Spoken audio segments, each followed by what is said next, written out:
नमस्कार दोस्तों, ocean network में आपका स्वागत है। एक शेर है, कहाँ तो तय था चरागाह हर एक दर के लिए और कहाँ मयस्सर नहीं पूरे शहर के लिए।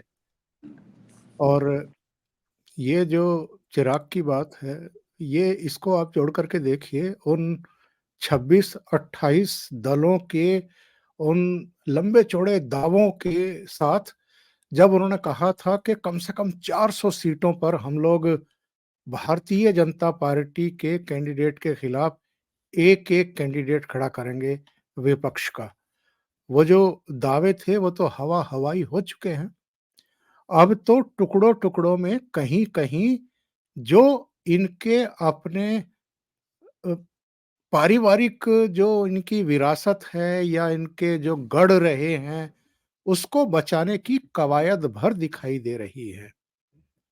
कांग्रेस ने अगर समाजवादी पार्टी से गठबंधन किया है उत्तर प्रदेश में, तो कुल मिलाकर के अमेठी और रायबरेली की लड़ाई दिखाई दे रही है। इसके अलावा कोई उनको बहुत ज़्यादा उम्मीदें हैं या वो ये सोच कर के 17 सीटों पर लड़ेंगे कि इनमें से 10-12 सीटें हम जीत लेंगे, ऐसा नहीं दिखाई दे रहा है। अरविंद केजरीवाल जो कभी अपने बच्चों की कसम खाया करते थे, ना भारतीय जनता पार्टी से कभी सहयोग लेंगे, ना देंगे, ना कांग्रेस से कभी सहयोग लेंगे, ना देंगे। अब वो कांग्रेस के सामने ही घुटने टेकते हुए दिखाई दे रहे हैं। जिस दिल्ली में वो कह रहे थे कि बस 1 सीट की औकात है कांग्रेस की, वहाँ अब वो कांग्रेस को 3 सीटें देने को तैयार हो गए। इसी तरीके से हरियाणा की 10 में से 9 सीटों पर कांग्रेस लड़ेगी। चंडीगढ़ की सीट भी अरविंद केजरीवाल ने कांग्रेस को दे दी, गोवा की भी दोनों सीटें कांग्रेस को दे दी, गुजरात की बस भरूच और भावनगर की 2 सीटें और बाकी 24 सीटों पर कांग्रेस ही लड़ेगी। पंजाब में ज़रूर इन दोनों पार्टियों को गलतफ़हमी है। तो आज हम ये बात करेंगे कि आप नरेंद्र मोदी को केंद्र की सत्ता से हटाने की लड़ाई का एक जज़्बा लेकर के 26 या 28 दल इकट्ठा हुए थे और 4 शहरों में आपने यात्राएँ कर डाली थी, पटना, बेंगलुरु, मुंबई, दिल्ली। अब जबकि लोकसभा चुनाव की घोषणा बिल्कुल सिर पर है, तो आप खड़े कहाँ हैं? और आप अपनी निजी लड़ाइयाँ लड़ रहे हैं, सम्मान बचाने की लड़ाई लड़ रहे हैं या नरेंद्र मोदी को हटाने की लड़ाई लड़ रहे हैं? तो मेरे साथ बहुत ही वरिष्ठ पत्रकार और यूट्यूब पर एक चैनल पर वो आजकल शाम 6 बजे आते हैं, सीधी लकीर उसका नाम है, धीरेन्द्र पुंडीर हमारे साथ जुड़ रहे हैं। तो धीरेन्द्र जी को जोड़ कर के इस चर्चा को आगे बढ़ाते हैं। धीरेन्द्र जी, बहुत स्वागत है। नमस्कार। तो ये बताइए साहब, ये जो 400 सीटों पर भारतीय जनता पार्टी के खिलाफ एक-एक कैंडिडेट खड़ा करने की बात थी, वो तो हवा हो गई। देखिए, ऐसी कोई बात सिर्फ अखबारों के लिए, मीडिया के लिए और अपने लोगों के मनोबल को बनाने के अलावा बाकी कहीं नहीं थी। ऐसी चीज़ आपको दिखती है क्योंकि कई बार जब हम लोग ये बात करते हैं कि क्या ममता बनर्जी इतनी उदार हो जाएँगी कि वो 5-10 सीटें दे दें? इतने ज़्यादा उनके अंदर हो जाएगा या आपको लगता है कि वो उदारतापूर्वक तरीके से यहाँ जीत की स्थिति में हो अखिलेश और तब सीटें दे दें इतनी? चूंकि 2017 के बाद चुनाव के बाद तो यही कहा गया था कि हमने उनको उनकी हैसियत से ज्यादा सीट दे दी थी और वो समझ नहीं पाए थे। आपको लगता है कि कांग्रेस हरियाणा में उनको 5 सीट दे देगी? ये दरअसल शुरू से एक प्रैक्टिकल राजनीति का जो एक तरीका होता है उसके अगेंस्ट खड़े थे। ये लोग अपने अपने गढ़ अपनी अपनी नाक बचाने की आखिरी लड़ाई लड़ रहे हैं। चूंकि जातिगत जातीय आधार पर बनी हुई पार्टियां कभी भी इस तरह का कोई कदम नहीं उठाती है जिससे कि उनके उस बेस में कमी आ सके। आप देखते होंगे कि कितना हार्ड बार्गेनर मुलायम सिंह रहे, हार्ड बार्गेनर देवीलाल रहे, फिर आगे ओम प्रकाश चौटाला या वो, ये तमाम जातियों के आधार पर बनी हुई राजनीति है, चाहे वो लालू यादव या इसके अलावा उनके पास कोई दूसरा विजन नहीं होता है क्योंकि जो शुरुआती दौर था उत्तर प्रदेश की राजनीति में, तो जिस तरह से चौधरी चरण सिंह 1967 में कांग्रेस से अलग हुए तो उनके पास एक विजन था कि उन्होंने कहा कि मुझे अजगर बनाना है या पिछड़े की एक जो राजनीति है, किसानों की जो राजनीति, खासतौर से उन्होंने ये भी नहीं किया था, क्योंकि आप अगर अजगर में देखें तो उसमें राजपूत भी शामिल था, उसमें वो था जो अपर कास्ट है, यानी उन्होंने अपनी एक लड़ाई को विचारधारा के साथ रखा। लेकिन उसके बाद उनके बेटे ने, और खुद बाद में चरण सिंह, जो हम लोग 78 के बाद के चरण सिंह को देखते हैं, वो पिछले 10 साल के चरण सिंह से बिल्कुल अलग खड़े होते हैं। ये मैं इसलिए बता रहा हूं क्योंकि दर्शकों को ये हमेशा दिखना चाहिए कि दो चीजों में अंतर हमेशा होता है, कि जातीय आधार पर बनी हुई पार्टी क्या होती है और किस तरह से कोई एजेंडा कॉमन ड्रिवन प्रोग्राम पे होती हैं। लेकिन इस सब में एक सबसे अलग बदलाव आपको दिखाई देगा, वो है केजरीवाल। केजरीवाल जो अपने आप को एक ऐसी, जिसको मुझे लगता है कि शायद वो अकेले राजनेता होंगे जिन्होंने ये कसम खाई है कि उन्होंने शुरुआती 5 सालों में जो कहा है उसके खिलाफ करके दिखाना है। जो भी उन्होंने कहा है, मुझे लगता है कि वो अपनी रिकॉर्डिंग सुनते हैं और उसके बाद जो उन्होंने उसमें कहा है उसके उलट जाके करते हैं, ताकि वो ये बता सके कि देखो मुझे एक एक चीज अपनी याद है। मेरी नानी महामंदिर में नहीं जाएगी और उसको मंदिर है, लेकिन वो खुद मंदिर में पहुंचेंगे। बच्चों की कसम खा ली, लेकिन मैं कांग्रेस के साथ नहीं करूंगा। उस कांग्रेस के साथ हुआ, उसके बाद जिन लोगों को जी भर के गालियां दी उन सब के साथ पोस्टर पे खड़े हुए। सवाल ये नहीं कि आपकी राजनीति क्या है, सवाल ये है कि आपका जो वोटर है उसको आप कैसे सैचुरेट करते हैं। मैं बहुत समय तक ये सोचता रहा कि आखिर हम लोग रोज सच दिखाते हैं, कोशिश करते हैं, और मैं ये आज से 10-15 साल पहले की, जब मैं इन्वेस्टिगेशंस का रिपोर्टर हुआ करता था और हर रोज घोटाले और तमाम चीजें दिखाते थे हम लोग, लेकिन जनता फिर जिता देती थी। तो उसके बाद फिर इस कॉम्प्लेक्स को देखने की जरूरत पड़ी कि आखिर ये आधार क्या है। आप उत्तर प्रदेश में उन सीटों का बंटवारा देख रहे हैं जो समाजवादी पार्टी ने दी हैं, ये वो सीटें हैं जिनमें से 12 पे जमानत जब्त है कांग्रेस की। यानी उसके पास कोई जीत का आधार तो बहुत बड़ी बात होती है, उनके पास कोई इस बात की भी ताकत नहीं दिख रही है। मैं ये नहीं कह रहा कि मैं हमेशा जनता पे बहुत यकीन करता हूं और वो जो फैसला देती है उसको मानता हूं, लेकिन अभी की आज की हालात में जब हम बात कर रहे हैं तो कांग्रेस उन 12 सीटों में 1,20,000 वोट तक पहुंचेगी, ये संकट होगा। वो उन सीटों पे लड़ क्यों रही है? और आप देखिए कि जिस तरह से चौथे नंबर पर रहने वाले सलमान खुर्शीद, वो ये नाराज हो गए हैं कि साहब मेरा और फर्रुखाबाद की जनता का रिश्ता टूट रहा है। वो ऐसा रिश्ता है जो उनको चौथे नंबर पे ले जाता है, ऐसा रिश्ता है जो उनको जमानतें जब्त करा देता है।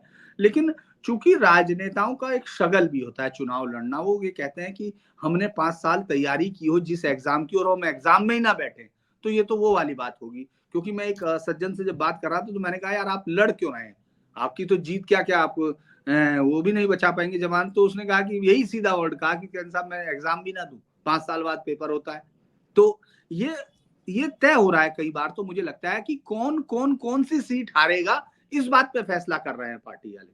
क्योंकि आपके पास कोई प्रोग्राम नहीं है, आपके पास कोई वो एजेंडा नहीं है, आपके पास कुछ नहीं है, और आप सिर्फ एक मत पे हैं कि जब जनता तंग आ जाएगी, जब जनता इस चेहरों से ऊब जाएगी या बीजेपी से ऊबेगी, तो वो हार के कहां जाएगी, क्योंकि हम तो लड़ ही रहे हैं चुनाव। भाई आप कहीं भी नहीं हुआ तो वोट तो किसी को देगा। नोटा तो उत्तर आपने देखा होगा, उत्तर प्रदेश, बिहार, इन सब में नोटा वोटा से कोई बहुत लेना देना जनता का होता नहीं। वो सीधे तौर पर फैसला देती है तो वोट देने आती नहीं है, या वोट देती है तो वो सीधा अपनी जीत में। तो इनको सिर्फ ये लग रहा है कि ये जनता की मजबूरी हो जाएगी कि इस सरकार से जब वो नाराज हो जाएगी तो हमको देगी। ये उसके लिए प्रयास कर रहे हैं, उसलिए मैदान में डटे हुए, ताकि हम देखें।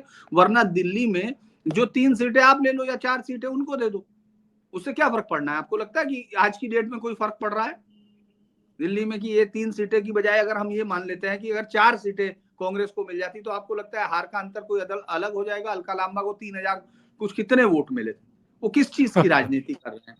तो इसी तरह से हम जब उधर जाते हैं, जिन 400 सीटों की बात करते हैं, तो ममता बनर्जी अपने इलाके में अपने लोगों के साथ, वो मुस्लिम वोटर्स के साथ जिस तरह उनके साथ अटैचमेंट है, वो उस वोट बैंक को वापस क्यों कांग्रेस को करना चाहेगी जो उन्होंने छीना है? वहां कोई वोट बैंक बस बीजेपी का नहीं लिया है, बीजेपी का कोई वोट बैंक नहीं लिया, बीजेपी ने तो वोट बैंक लिया है अपने पास।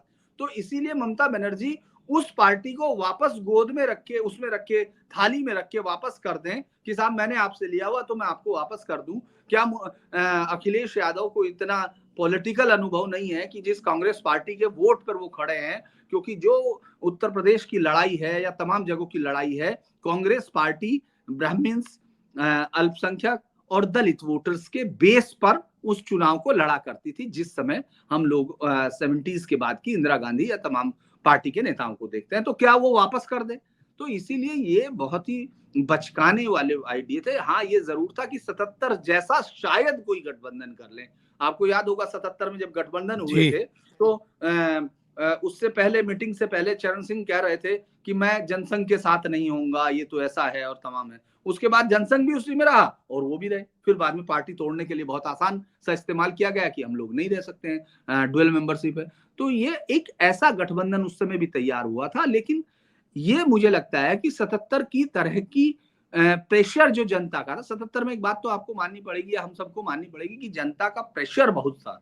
वो लीडरशिप जो थी वो जनता के प्रेशर में इकट्ठी हुई थी। यहाँ जनता का कोई उनके साथ समर्थन नहीं दिख रहा है, क्योंकि एकदम दूसरे खोज उस पर खड़े हुए दिख रहे हैं, क्योंकि आप जो आम जनता का मानस है उसके अगेंस्ट खड़े हुए दिख रहे हैं इस वक्त। तो कम से कम आप, चूंकि आप ये देखिए आज जैसे योगी आदित्यनाथ ने एकदम तुरंत फैसला लिया, क्योंकि कल से ये बात लगभग हो गई थी कि ये कटेगी नहीं, कि पेपर लीक हुआ है, ये बात बिल्कुल साफ तौर पे, क्योंकि ये भी है। तो उन्होंने तुरंत एक फैसला लिया कि कैंसिल करो और साथ ही साथ 6 महीने के अंदर करा दें, यानी ताकि एज की दिक्कत ना हो, वो ना दिक्कत हो। तो ये एक मुझे लगता है कि संवेदनशीलता की निशानी होती है और चुनाव के वक्त इसकी बहुत जरूरत होती है।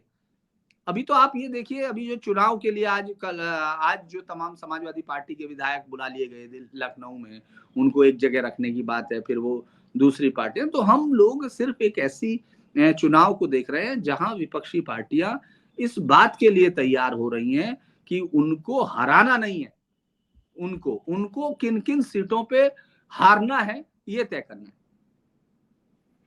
अच्छा, उत्तर प्रदेश की 80, पश्चिम बंगाल की 42, इन दोनों ही राज्यों में 2019 में त्रिकोणीय मुकाबला हुआ था।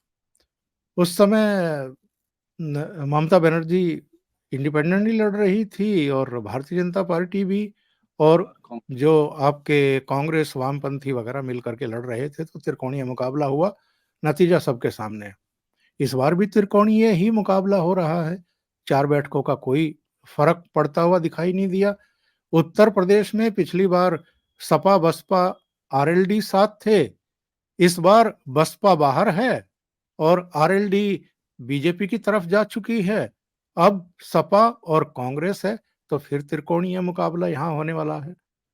तो इस पूरी कवायद का फर्क क्या पड़ा? देखिए, उत्तर प्रदेश को अगर हम गौर करें, पिछली बार के चुनाव को बहुत उसको देखते हैं, अगर हम लोग सोशल फैब्रिक के आधार पर देखें, तो बसपा एक ताकतवर एलाइज थी। बसपा एक ऐसा एलाई थी जिसके पास अपना एक वोट बैंक आज की डेट में भी है। अगर वो अकेले भी लड़ती है, आपने देखा होगा कि 13 से 14% उसके पास अपना वोट बैंक है। उसको आप अभी अभी वो छिज गया है, लेकिन 13-14% वोट बैंक अभी जुड़ा हुआ है। लेकिन कांग्रेस क्या देगी? 12% तो अभी भी है उसके पास, हाँ, 12% तो है ही। वही मेरा मानना है कि 13-14% उसके पास ऐसा वोट बैंक है जो उसके साथ कमिटेड है। लेकिन कांग्रेस के पास क्या है उत्तर प्रदेश में? 2.97। वो क्या देगी? तो इसीलिए उस त्रिकोणीय का नुकसान ज्यादा है, क्योंकि बसपा अपनी वोट को लेके रहेगी। अपनी वोटों को वो हो सकता है कि कुछ नीचे जाए, कुछ ऊपर आ जाए, ये भी हो सकता है, क्योंकि इस बार वो टैक्टिकल फिर दोबारा से, जो एक आपने देखा होगा कि एक स्पेसिफिक होता है, वो दलित प्लस मुस्लिम वोटर्स का और प्लस जातिगत समीकरण, मुझे लगता है इन सब लीडर्स में मायावती बहुत अच्छे से पहचानती हैं। जिस जातीय गणित की ये बात करते हैं, उसमें मुझे लगता है वो इनके लिए जरूर परेशानियां खड़ी कर देंगी। ये इसीलिए ये तीसरा गठक आपको यूपी में तो जरूर दिखेगा, क्योंकि पिछली बार कांग्रेस अलग लड़ी थी, एक छोटी सी पार्टी के साथ वो थी, लेकिन कांग्रेस के पास कुछ था ही नहीं। तो इसीलिए वो ज्यादा ताकतवर गठबंधन था। अगर बीजेपी के खिलाफ था तो पिछली बार की स्थिति बीजेपी के खिलाफ सबसे खतरनाक अगर स्थिति हो सकती थी, सबसे सॉलिड गठबंधन जो हो सकता था, वो कर चुके थे पिछली बार। लेकिन उसके बावजूद वो बीजेपी को 62 सीटें लेने से रोक नहीं पाए थे। 49 समथिंग तक बीजेपी का वोटर था, या लगभग 50% वोट था। और अगर बीजेपी उसमें 1-2% बढ़ा लेती तो आप चाहे कितने भी वोट ले आप तो जीत रहे हैं। दूसरा क्या है कि आप इस पे एक और गौर कीजिए कि जो हम कश्मीर जो आरएलडी को देखते हैं, आरएलडी मुजफ्फरनगर सीट पर अजीत सिंह जो है खड़े हुए और बहुत ताकत से चुनाव लड़ा गया। तब लड़ा गया जब तीनों पार्टियां थी। आरएलडी के बहुत सारे बयान इस तरह के होते हैं जैसे वो बहुत बड़ी ताकत है, या वो अखबारों में आपको जरूर दिखेगा, लेकिन वो कभी ताकत नहीं है। मुजफ्फरनगर में कभी किसी सीट पर वो जीतती नहीं है। खुद 1971 में चौधरी चरण सिंह चुनाव हारे, ठाकुर विजयपाल सिंह से 50,000 वोटों से सीपीआई से लड़े, लेकिन इसके बावजूद वहां सपा और बसपा ताकत है। अगर विपक्ष की बात करते हैं तो वो दोनों पिछली बार एक थे, आरएलडी इस बार वहां से, तो आरएलडी का वोट वहां से साथ में जाएगा। जो भी वोट है उनका वो जरूर है, इतना वोट जरूर होता है कि वो जीत के अंतर को बढ़ा देगा। आप अमरोहा में इस बार चेंज देख लेंगे, तो जो यूपी का चेंज है, जो थर्ड फ्रंट है, वो इस बार ज्यादा नुकसानदेह है विपक्ष के लिए, क्योंकि मायावती अपना वोट लेंगी, उसमें कोई बदलाव कोई है ही नहीं। और उतने वोट के जाने के बाद मुझे नहीं लगता कि जो योगी आदित्यनाथ है उनके काम पे जनता जो है कोई नाराजगी हो या कुछ हो। लगातार जिस तरह से लॉ एंड ऑर्डर का सवाल है उस पर वो ठीक है, बाकी विपक्षी तो अपनी कहानियां सुनाते ही हैं, लेकिन उसमें कहानी सुनाने के पीछे सिर्फ जातीय गणित के अलावा और कोई शब्द नहीं होते। वो तो उनके कुछ लोग लिखते हैं, वो मीडिया के आजकल लोग आप देखते ही हैं कि तमाम लोग आजकल वो आइडिया दे रहे हैं। लेकिन बंगाल का उलट मामला है। बंगाल में उस तीसरे गठबंधन का इसलिए भी कोई मतलब नहीं है क्योंकि पिछली बार अगर आपने देखा होगा कि विधानसभा में पूरा का पूरा जो मुस्लिम वोटर्स है, यहाँ तक कि मुर्शिदाबाद, मालदा और ये सब जहाँ अधीर रंजन चौधरी या उससे पहले प्रणब मुखर्जी या अब्दुल एबी गनी खां हुआ करते थे, उन सब से पूरी तरह से जो मुस्लिम वोटर्स है वो टीएमसी पे शिफ्ट कर चुका। टीएमसी के पास तो कांग्रेस के पास या उसके पास उस लड़ाई में कोई फायदा नहीं है। वो एक फुरफुरा शरीफ के उसको देखा था पिछली बार की मुस्लिम वोट वो भी साफ हो गए, क्योंकि देखिए किसी भी मुस्लिम लीडर से बड़ी ताकत ममता बनर्जी है, क्योंकि मुस्लिम को मालूम है कि उनके दम पर कोई उनका लीडर वो चाहेंगे तो अपना खड़ा जरूर करना चाहेंगे, इच्छा जरूर होती है। क्योंकि आपने देखा होगा पिछली बार के चुनाव में बिहार में जब पूर्वांचल में एक संवाददाता पूछ रहा था तो उन्होंने कहा कि जब हम जिन सीटों पे हम अपना उम्मीदवार जिता सकते हैं यानी मुस्लिम उम्मीदवार जिता सकते हैं वहां हम अपने को देंगे, जहां हम अपने को नहीं जिता सकते वहां हम सेकुलर पार्टी को देंगे। तो वो क्लियर जवाब था। तो मुझे लगता है उसमें बहुत ज्यादा दिमाग लगाने की जरूरत नहीं, क्योंकि ममता बनर्जी उनको हिंदू वोट के साथ मिलाती हैं। एक भद्र लोग का वोट है जो लगातार निरंतर, मैं तो कम से कम बंगाल की हिस्ट्री को जितना देखता हूँ तो वो 67 से हो चाहे उससे पहले से हो, निरंतर जो भद्र लोग है जो वहां होने वाले अत्याचारों पे, चाहे वो महिलाओं पे हो, चाहे वो दलितों पे हो, चाहे वो गरीब लोगों के हो, SC ST, उन पर लगातार होने वाले अत्याचारों में वो जो भी पार्टी सत्ता में आती है उसके साथ खड़ा होकर वो पूरा करता है और उसका फायदा लेता है। तो मुझे लगता है कि वहां उस डिवीजन का कोई बहुत ज्यादा फर्क नहीं है। और बीजेपी पिछली बार वहां 18 सीटें ली थी, उस वक्त किसी को एक्सपेक्टेशन नहीं थी। इस बार पूरे दमन चक्र के बावजूद मुझे लगता है कि बीजेपी अपनी स्थिति को बनाए रखेगी, बेहतर भी कर बिल्कुल सकती सही बात है। एक और बड़े राज्य की बात करें धीरेन्द्र जी, बल्कि उत्तर प्रदेश के बाद सर्वाधिक सीटें जहां से आती हैं 48, है। महाराष्ट्र। और महाराष्ट्र में काफी चीजें उलट पुलट हो चुकी हैं अब तक। 2019 में शिवसेना और भारतीय जनता पार्टी मिलकर के लड़ी थी और भारतीय जनता पार्टी ने 27% से अधिक वोट शेयर के साथ 23 सीटें जीती थी और शिवसेना ने 23% वोट शेयर के साथ 18 सीटें जीती थी। यानी इन दोनों ने ही 41 सीटें जीत ली थी और बाकी एनसीपी को 4 मिली थी, एक कांग्रेस को मिली थी, एक असदुद्दीन ओवैसी की पार्टी को मिली थी, एक औरंगाबाद, इंडिपेंडेंट जो आपकी अमरावती से जीत करके आई अमरावती थी। से तो ये कुल नवनीत मिलाकर राणा। के वहां पर सिचुएशन थी, लेकिन एनसीपी टूट चुकी है, शिवसेना टूट चुकी है, बल्कि दोनों पार्टियों के मालिक अब और हैं शरद पवार और उद्धव ठाकरे के बजाय। तो क्या सिचुएशन इस समय आप महाराष्ट्र की देख रहे हैं? महाराष्ट्र में तो इस बार अगर हम कहें तो कई कोणीय मुकाबला होता हुआ दिखाई दे रहा है, क्योंकि वहां सीटों को लेकर के अभी तक जो बची खुची पार्टियां हैं, शरद पवार की, उद्धव ठाकरे की और कांग्रेस, वो सिर फुटअव्वल कर रही हैं, सीटें बंट नहीं रही हैं। अशोक चौहान कांग्रेस छोड़ गए, मिलिंद देवड़ा कांग्रेस छोड़ गए, उधर अजीत पवार जो है वो अपने चाचा से बगावत करके चले गए, एक नाथ शिंदे तो चीफ मिनिस्टर बन गए भारतीय जनता पार्टी के सहयोग से।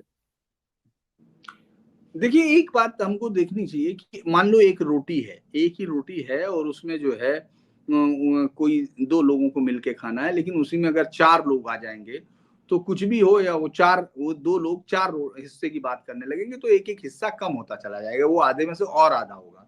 अगर हम एनसीपी की बात करें पूरे महाराष्ट्र में, तो एनसीपी भले ही इमोशनल अपील के नाम पर आज भी जो अंग्रेजी अखबार हैं या जो शरद पवार को इस देश का चाणक्य लिखते रहे, अघोषित राजनीतिक चाणक्य जो थे, जो कभी भी अपने राज्य के बाहर कोई ताकत नहीं रहे, या जिनका कोई भी कम से कम हिंदी बेल्ट या नॉर्दर्न बेल्ट में जिनकी कोई अपील कभी नहीं रही, पूर्वोत्तर में कभी अपील नहीं रही, साउथ में कोई अपील नहीं रही। मैं पाठकों को बताता चलूं कि एनसीपी का जो वोट शेयर था पिछले लोकसभा चुनाव में वो 15.7% था और कांग्रेस का 16.4 था।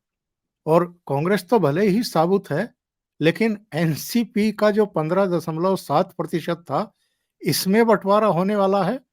और जो शिवसेना का 23.5% वोट था, उसमें भी बंटवारा होने वाला है। वही मैं आपको दर्शकों को ये बता रहा था कि अगर आप गौर करते हैं कि भले ही जरांगे को आगे करके या जो एक पिछड़ों को मराठा वोट को एकजुट करने की बात है, तो आप देखेंगे ऊपर जरूर है कि लेकिन वो मराठा वोट कितने हिस्सों में बढ़ता है। कांग्रेस वहां बहुत ताकतवर रही, कभी भी मराठा सरदार, मराठा वोटों के मसीहा या मराठा वोटों के जादूगर शरद पवार कभी भी कुछ इलाकों को छोड़ दीजिए, उनके निश्चित बटे हुए सतारा, सांगली, इधर इधर की तरफ के इलाकों को छोड़ दीजिए, तो उसके अलावा वो कभी भी बहुत ताकतवर कहीं बाहर निकल कर नहीं होते हैं। यानी वो जो बेल्ट सैतकारी या उसकी जो किसानों की गन्ना बेल्ट है उसके अलावा दूसरी जगह दूसरे होते हैं। कोंकण बेल्ट में शिवसेना रही है और इधर मुंबई में अगर आप गौर करेंगे तो शिवसेना के 2 हिस्से हुए और दूसरे हिस्से में चूंकि शिवसेना, अगर हम मराठा बेस छोड़ते हैं जो उसका, जिसके साथ अभी भी आपको उद्धव ठाकरे को जो साथ देता हुआ दिखता है, जो उसी का ये अपने सेलेक्टेड मराठास है, मैं ये नहीं कह रहा कि वो सारे मराठा, उनके अपने मराठा है, उनके अपने मराठा, कांग्रेस के अपने मराठा।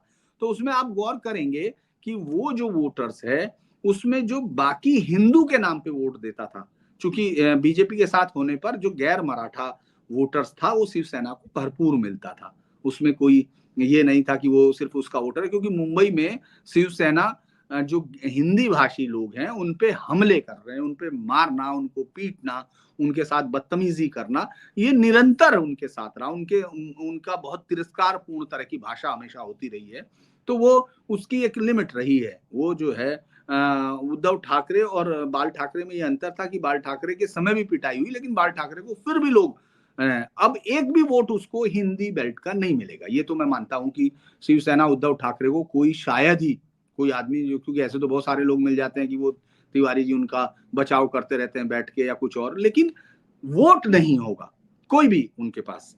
और उधर एकनाथ शिंदे की जो सबसे बड़ी ताकत है वो ये है कि उसने हिंदुत्व का मुद्दा, हिंदुत्व के मुद्दे को पकड़ के वो खड़ा हुआ, तो जो गैर मराठी हिंदी जो हिंदू वोटर था शिवसेना का, वो अल्टीमेटली उधर जाएगा और जो मराठा वोटर है उसमें बंटवारा होगा, क्योंकि शिंदे कम बड़े मराठा अपने आप को नहीं कहते, और शिंदे बाल ठाकरे के बहुत विश्वसनीय, बल्कि आनंद के जो उनके वहां के दिगे के उनके बहुत करीबी जो शिष्य है उसकी तरह से माना जाता है। तो मैं ये मानता हूं उसमें सीधा बंटवारा हो गया।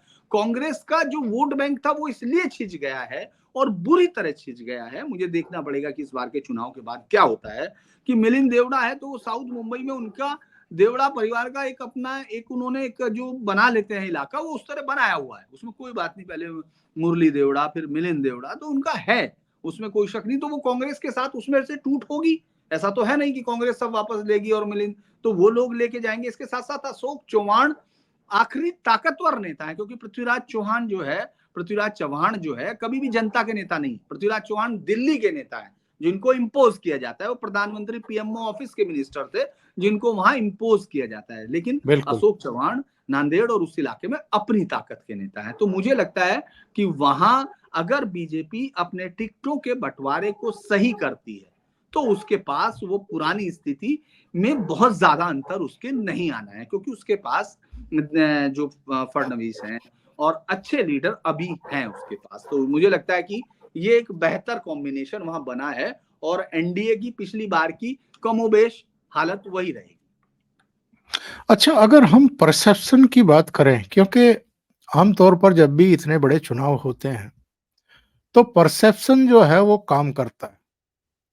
इन्होंने 4 अलग-अलग शहरों में बैठ के भी की, मंथन भी किया, संयोजक भी तय नहीं कर पाए, मिनिमम कॉमन प्रोग्राम भी तय नहीं कर पाए, दूसरे तमाम मुद्दे अनसुलझे रह गए।